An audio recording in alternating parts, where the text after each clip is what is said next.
اور جو درود پڑھ کر بات شروع کرتا ہے اور درود پڑھ کر بات ختم کرتا ہے، اور جس کا ہر حوالہ قرآن اور حدیث کا ہوتا ہے، اور صحیح مسلم، صحیح بخاری اور قرآن جس کا اولین حوالے ہیں،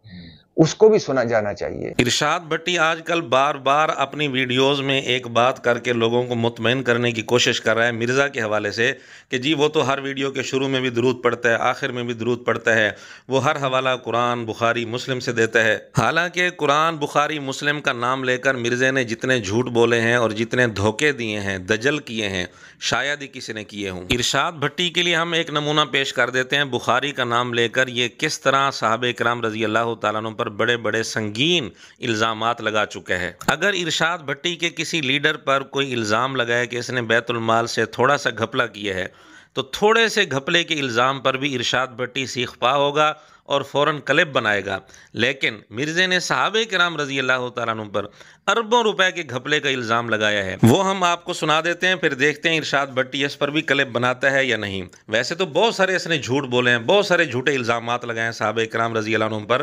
بصر بن ارطاط رضی اللہ تعالیٰ عنہ پر جو اس نے جھوٹے الزامات لگائے، اس پر ہم نے ایک کلپ کل اپلوڈ کیا تھا، ارشاد بھٹی وہ بھی سن لے اور اس کے بارے میں بھی بتائے۔ آج ہم ایک اور نمونہ پیش کرنے جا رہے ہیں کہ اس نے صحابہ کرام رضی اللہ تعالیٰ عنہ پر کتنے بڑے گھپلے کا الزام لگایا ہے۔ آپ کو حیران کن بات بتاؤں، یہ لوگوں کو یقین نہیں آئے گا، آپ بخاری شریف کھولیں۔ جی کھول لی بخاری شریف، 3129 نمبر روایت۔ حضرت زبیر جب شہید ہوئے ہیں نا، آج کے اربوں روپے کے مقروض تھے، سرکار کروڑوں نہیں، اربوں۔ وہ آپ سونے کی ویلیو کیلکولیٹ کریں آج کے حساب سے۔ اب آپ سوچیں گے حضرت زبیر عشرہ مبشرہ، اور وہ جنگ جمل سے ایک دن پہلے اپنے بیٹے کو کہہ رہے ہیں، بخاری کے الفاظ ہیں کہ ہو سکتا ہے میں کل مارا جاؤں تو تم نے میرا قرض اتارنا ہے۔ اب آپ سوچیں گے کہ اس کے اوپر قرض اربوں روپے کا ہے، وہ کتنے کی دیر ہو رہے؟ ہوا یہ تھا کہ اس زمانے میں بینک نہیں ہوتے تھے، لوگ جو ہیں وہ بڑے لوگوں کے پاس اپنی مانتے رکھواتے تھے، وہ مانتے انہوں نے رکھوا دی، آگے انہوں نے وہ بھی غریبوں میں بانٹنی شروع کر دی۔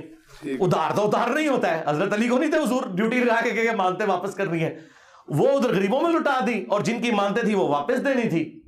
ٹھیک ہے، یہاں مرزا نے ڈنڈی ماری ہے کہ لوگ حضرت زبیر رضی اللہ عنہ کے پاس امانتیں رکھتے تھے اور حضرت زبیر وہ لوگوں میں تقسیم کر دیتے تھے۔ اب امانت کوئی کسی کے پاس رکھے اور وہ آگے لوگوں میں تقسیم کر دے، یہ تو خیانت ہوتی ہے۔ جبکہ اس روایت کے اندر واضح طور پر یہ بات لکھی ہے، جب لوگ ان کے پاس امانت رکھنے کے لیے آتے تھے تو حضرت زبیر رضی اللہ تعالیٰ عنہ اس کے سامنے بات واضح کر دیتے کہ میں امانت کے طور پر یہ نہیں رکھتا، البتہ اس صورت میں رکھ سکتا ہوں کہ یہ میرے ذمہ بطور قرض رہے گا، کیونکہ مجھے اس کے ضائع ہو جانے کا بھی خوف ہے۔ یعنی اگر تیری یہ امانت ہوگی اور میرے پاس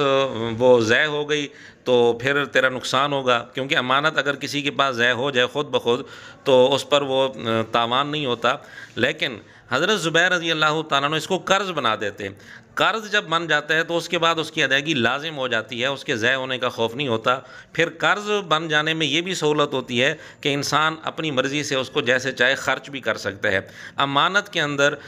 تصرف کرنا اور اس کو آگے خرچ کرنا یہ جائز نہیں ہوتا۔ تو حضرت زبیر رضی اللہ تعالیٰ عنہ اس کو امانت کے طور پر نہیں لیتے تھے، قرض کے طور پر لیتے تھے۔ لیکن مرزا نے یہ بات واضح نہیں کی، جس کی وجہ سے سننے والا تو یہ سمجھے گا کہ لوگ ان کے پاس امانتیں رکھتے تھے اور وہ آگے لوگوں میں تقسیم کر لیتے تھے، یعنی حضرت زبیر رضی اللہ تعالیٰ عنہ نعوذ باللہ کیا امانتوں میں خیانت کرتے تھے؟ بعد میں کتنی مشکل سے حضرت عبداللہ ابن زبیر نے وہ قرضہ اتارا ہے، اور وہ اس طرح اتارا ہے، وہ بھی خیر کیا اتارا، وہ بیت المال سے ہی پیسہ گیا سارا۔ حضرت معاویہ کو ریکویسٹ کی کہ حضرت زبیر کی یہ زمین ہے، وہ زمین تھی سپوز 1 کروڑ روپے کی، انہوں نے کہا یار یہ آپ 1 ارب کی خرید لیں تو چلیں، تو حضرت معاویہ نے بھی جیب سے کوئی نہیں دیا، بیت المال سے ان کو پیسے دیے۔ اس طرح مختلف جگہوں سے پیسے کٹ کر کے انہوں نے اپنے باپ کا قرضہ اتارا۔ اس چند سیکنڈ کی گفتگو میں مرزا نے بڑے بڑے جھوٹ بولے ہیں حضرت معاویہ رضی اللہ تعالیٰ عنہ پر، حضرت عبداللہ بن زبیر رضی اللہ تعالیٰ عنہ پر بہت بڑا الزام لگایا ہے کہ بیت المال سے اربوں کا گھپلا کیا گیا، نعوذ باللہ۔ سب سے پہلے مرزا نے بات کی کہ جی بڑی مشکل سے قرضہ ادا ہوا، حالانکہ ایسی کوئی بات نہیں۔ بخاری 3129 نمبر روایت، اسی روایت میں واضح طور پر یہ بات لکھی ہے کہ قرضہ تھا 22 لاکھ اور حضرت زبیر رضی اللہ تعالیٰ عنہ کی کل جائیداد بنی 5 کروڑ 2 لاکھ۔ اب 5 کروڑ 2 لاکھ میں سے 22 لاکھ قرض ادا کرنا کیا مشکل ہے؟ پھر عجیب بات ہے کہ امام بخاری رحمۃ اللہ علیہ نے اس حدیث پر جو چیپٹر قائم کیا وہ ہے باب برکت الغازی فی مالی حیا و میتا، یعنی اللہ مجاہد کے مال میں اس کی زندگی میں بھی برکت رکھ دیتا ہے، اس کی موت کے بعد بھی برکت رکھ دیتا ہے۔ امام بخاری رحمۃ اللہ علیہ یہ چیپٹر قائم کر کے بتا رہے ہیں کہ اللہ نے حضرت زبیر رضی اللہ عنہ کے مال میں برکت رکھ دی تھی، لیکن مرزا اسی روایت سے نتیجہ یہ نکال رہا ہے کہ نعوذ باللہ اتنا بڑا گھپلا ہوا تھا، اربوں کا گھپلا ہوا تھا، یوں قرضہ ادا ہوا تھا۔ پھر مرزا نے یہ جو بات کی کہ 1 کروڑ کی زمین تھی، حضرت معاویہ رضی اللہ تعالیٰ عنہ کے پاس گئے کہ 1 کروڑ کی زمین ہے، 1 ارب کی لے لو، حضرت معاویہ رضی اللہ عنہ نے 1 ارب کی لے لی، یہ پرلے درجے کا انٹرنیشنل جھوٹ ہے مرزا کی طرف سے۔ پھر اس سے بڑھ کر جھوٹ مرزا کا یہ کہنا کہ وہ 1 ارب حضرت معاویہ رضی اللہ تعالیٰ عنہ نے جیب سے نہیں دیا، بیت المال سے دیا، یہ بھی پرلے درجے کا جھوٹ ہے، دنیا جہان کی کسی کتاب سے یہ دونوں باتیں ثابت نہیں ہیں۔ تو یہ جھوٹ بول کر مرزا نے حضرت معاویہ رضی اللہ عنہ، حضرت ابن زبیر رضی اللہ تعالیٰ عنہ دونوں پر اربوں کے گھپلے کا الزام لگایا ہے۔ یہ کوئی معمولی الزام نہیں ہے، اور یہ الزام بھی بخاری کا نام لے کر لگایا ہے۔ اب ارشاد بھٹی ہمت کرے بخاری سے یہ چیز ثابت کرے، دنیا کی کسی کتاب سے یہ بات ثابت کر دے۔ اور مرزا نے ساتھ یہ بھی کہا کہ ادھر حضرت معاویہ نے بھی دیے پیسے اور ادھر ادھر سے اور پیسے بھی اکٹھے کیے، وہ بھی ادھر ادھر سے پیسے اکٹھے کرنے کی ان کو کیا ضرورت تھی؟ ان کی اپنی جائیداد اتنی تھی 5 کروڑ 2 لاکھ، بخاری کی اسی روایت میں لکھا ہے، تو اس میں سے 22 لاکھ قرضہ ادا کرنا کون سا مشکل کام تھا؟ اس کے لیے ادھر ادھر سے پیسے اکٹھے کرنے کی کیا ضرورت تھی ان کو؟ جبکہ اصل حقیقت جو بخاری کی اسی روایت میں لکھی ہے وہ اس کے بالکل برعکس ہے۔ وہ یہ ہے کہ حضرت زبیر رضی اللہ تعالیٰ عنہ کی غابہ کے علاقے میں اور اسی طرح مدینہ منورہ میں یعنی مکانات تھے ان کے اور جائیداد تھی، زمینیں تھیں، وہ ساری فروخت کی گئیں، اور اسی روایت میں یہ بات لکھی ہے کہ غابہ کے علاقے میں جو زمین تھی اس کے 16 حصے کی حضرت ابن زبیر رضی اللہ تعالیٰ عنہ نے ہر حصے کی قیمت 1 لاکھ رکھی اور فروخت ہوتی گئی۔ بعض نے قرضہ لینا تھا، قرضے کے بدلے انہوں نے زمین لے لی، اور اسی روایت میں واضح طور پر آپ دیکھ سکتے ہیں لکھا ہے، راوی کہتے ہیں حضرت زبیر رضی اللہ تعالیٰ عنہ کی جائیداد اور مکانات وغیرہ بیچ کر ان کا قرض ادا کر دیا گیا اور سارے قرض کی ادائیگی ہو گئی۔ غابہ کی جائیداد میں سے 4.5 حصے ابھی باقی تھے، وہ بک نہیں سکے تھے، اس لیے ابن زبیر رضی اللہ عنہ حضرت معاویہ رضی اللہ تعالیٰ عنہ کے پاس گئے۔ یعنی جب ابن زبیر حضرت معاویہ کے پاس جا رہے ہیں تو اس وقت قرضہ ادا ہو چکا ہے، اور غابہ کی جو زمین تھی اس میں سے 11.5 حصے بھی فروخت ہو چکے ہیں، 4.5 حصے باقی تھے، باقی حصے فروخت ہو چکے تھے، یا بعض نے قرضے کے بدلے کچھ حصہ لے لیا تھا، تو اس کے بعد حضرت معاویہ رضی اللہ عنہ کے پاس گئے ہیں۔ مرزا کیا کہہ رہا تھا؟ جی وہ 1 کروڑ کی زمین تھی، حضرت ابن زبیر چلے گئے حضرت معاویہ کے پاس، 1 کروڑ کی زمین ہے، 1 ارب کی لے لو آپ، تو انہوں نے 1 ارب کی لے لی۔ یعنی مرزا نے اپنی گفتگو میں یہ تاثر دیا کہ وہ ساری زمین جتنی تھی حضرت معاویہ نے لی اور کسی اور نے لی ہی نہیں ہے، حالانکہ سراسر جھوٹ ہے۔ اسی روایت میں یہ بات واضح طور پر لکھی ہے کہ 16 حصوں میں سے 11.5 حصے فروخت ہو گئے اور قرضہ ادا ہو گیا۔ پھر حضرت ابن زبیر رضی اللہ تعالیٰ عنہ حضرت معاویہ کے پاس گئے ہیں، تو جب حضرت معاویہ کے پاس گئے ہیں وہ قرضہ ادا کر کے گئے تھے، اور بخاری کی اسی روایت میں یہ بھی واضح طور پر لکھا ہے کہ وہ جو 4 حصے باقی تھے جب حضرت معاویہ رضی اللہ عنہ کے پاس گئے تو حضرت معاویہ نے پوچھا کتنے حصے باقی ہیں؟ انہوں نے کہا 4.5 حصے۔ وہیں 3 حضرات اور بیٹھے تھے، ایک حصہ انہوں نے لے لیا، آخر میں 1.5 حصہ بچا، وہ حضرت معاویہ رضی اللہ تعالیٰ عنہ لیا، اور اتنی قیمت کے بدلے جتنی قیمت کے بدلے باقی انہوں نے لیا تھا، یعنی 1.5 حصہ 1.5 لاکھ کا حضرت معاویہ رضی اللہ تعالیٰ عنہ نے لیا۔ اتنی سی بات تھی، اس کو بڑھا چڑھا کر مرزا نے کیا سے کیا بنا دیا کہ جی 1 کروڑ کی زمین تھی، 1 ارب کی حضرت معاویہ رضی اللہ تعالیٰ نے لے لی، اور اس میں دونوں شریک تھے اس گھپلے میں، نعوذ باللہ۔ حالانکہ حضرت معاویہ رضی اللہ تعالیٰ عنہ نے غابہ کی زمین کے 16 حصوں میں سے 1.5 حصہ خریدا تھا، اور حضرت زبیر رضی اللہ عنہ کے جو باقی علاقوں میں مدینہ میں یا دیگر شہروں میں مکانات تھے وہ بھی حضرت معاویہ نے نہیں لیے۔ غابہ کی جو زمین تھی اس کے بھی 16 حصوں میں سے 1.5 حصہ لیا تھا، اور اتنی ہی قیمت کا لیا تھا جتنی قیمت باقیوں نے دی تھی۔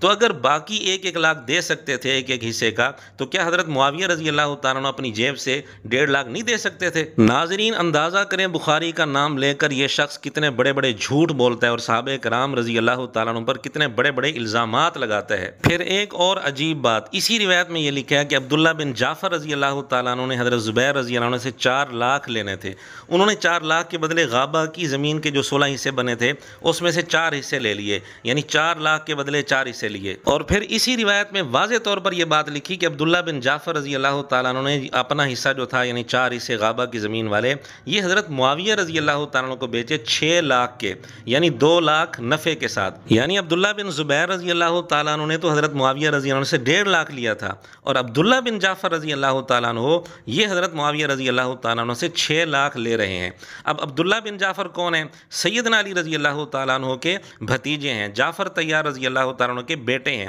سیدنا علی رضی اللہ تعالیٰ عنہ کے تربیت یافتہ ہیں۔ اب اگر مرزے کے الزام کو صحیح مان لیا جائے کہ حضرت معاویہ رضی اللہ عنہ نے ابن زبیر رضی اللہ عنہ کو پیسے جیب سے نہیں دیے، بیت المال سے دیے، یعنی 1.5 لاکھ جو اس روایت میں ہے،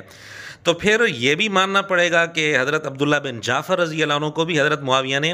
پیسے جیب سے نہیں دیے، بیت المال سے دیے، ان کو تو 6 لاکھ دیا۔ اب سوال یہ ہے کہ کیا عبداللہ بن جعفر رضی اللہ تعالیٰ عنہ کو بھی اس بات کا علم تھا کہ حضرت معاویہ بیت المال سے پیسہ دے رہے ہیں، جیب سے نہیں دے رہے؟ اگر علم تھا تو اس گھپلے میں نعوذ باللہ عبداللہ بن جعفر رضی اللہ تعالیٰ عنہ بھی شریک ہو گئے، یعنی مرزے نے حضرت معاویہ رضی اللہ تعالیٰ عنہ کے بغض میں آ کر خاندان نبوت کی بھی کوئی پرواہ نہیں کی۔ کیونکہ اگر عبداللہ بن جعفر رضی اللہ تعالیٰ عنہ کو علم ہوتا اس بات کا تو حضرت عبداللہ بن جعفر رضی اللہ تعالیٰ عنہ اتنا بڑا معاملہ حضرت معاویہ سے کبھی بھی نہ کرتے۔ 6 لاکھ درہم کا انہوں نے معاملہ کیا، وہ حضرت ابن زبیر رضی اللہ تعالیٰ عنہ سے تو 1.5 لاکھ کا معاملہ تھا، اور عبداللہ بن جعفر رضی اللہ عنہ سے 6 لاکھ کا معاملہ تھا۔ اب اگر عبداللہ بن جعفر رضی اللہ عنہ کو علم ہوتا تو یہ معاملہ حضرت معاویہ کے ساتھ کبھی بھی نہ کرتے، ورنہ پھر ماننا پڑے گا کہ نعوذ باللہ اس گھپلے میں وہ بھی شریک تھے۔ اور اگر عبداللہ بن جعفر رضی اللہ تعالیٰ عنہ کو پتہ نہیں چل سکا تو 1400 سال کے بعد مرزے کو پتہ چلا ہے کہ انہوں نے جیب سے پیسے نہیں دیے، بیت المال سے دیے تھے۔ پھر ایک اور عجیب بات جو اسی روایت میں لکھی ہے، جس کا حاصل یہ ہے کہ حضرت زبیر رضی اللہ عنہ نے اپنے بیٹے کو وصیت کی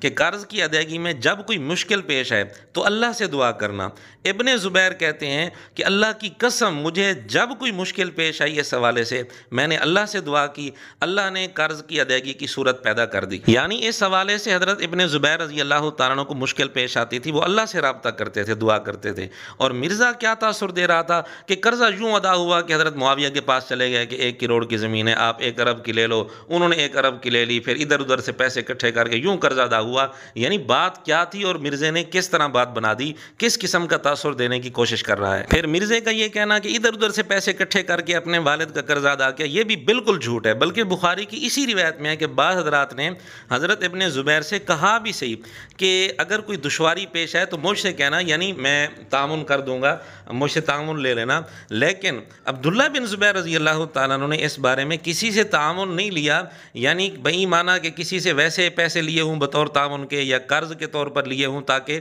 اپنے والد کا قرضہ ادا کروں، ایسی کوئی بات نہیں، کیونکہ ان کے والد کی جائیداد ہی اتنی تھی کہ اس میں سے قرضہ آسانی سے ادا ہو گیا۔ 5 کروڑ 2 لاکھ جائیداد میں سے 22 لاکھ قرض ادا کرنا کون سا مشکل کام تھا؟ بہرحال اس ساری تفصیل سے آپ کے سامنے ایک حقیقت واضح ہو گئی کہ مرزے کے دل میں صحابہ کرام رضی اللہ تعالیٰ عنہ کا کتنا بغض ہے کہ بخاری کا نام لے کر اس نے کتنے بڑے بڑے الزامات صحابہ کرام رضی اللہ تعالیٰ عنہ پر لگا رکھے ہیں۔ اب ارشاد بھٹی کے لیے یہ لمحہ فکریہ ہے۔ ارشاد بھٹی جو کہہ رہا ہے کہ ہر بات کا حوالہ قرآن سے، بخاری مسلم سے دیتا ہے، تو ارشاد بھٹی صاحب اس پر کلپ بنائیں۔ اگر مرزے کی یہ ساری باتیں سچی ہیں تو ثابت کر کے دکھائیں، اور اگر جھوٹی ہیں تو ارشاد بھٹی اس پر کلپ بنائے اور کہے کہ ویڈیو کے شروع میں بھی آخر میں بھی درود پڑھنے والا یہ شخص درود پڑھ کے پھر صحابہ کرام رضی اللہ تعالیٰ عنہ پر کس طرح بڑے بڑے جھوٹے الزامات لگاتا ہے۔ آخر میں پھر ہم وہی بات کرتے ہیں کہ ارشاد بھٹی کے کسی لیڈر پر اگر اتنا بڑا الزام کوئی لگاتا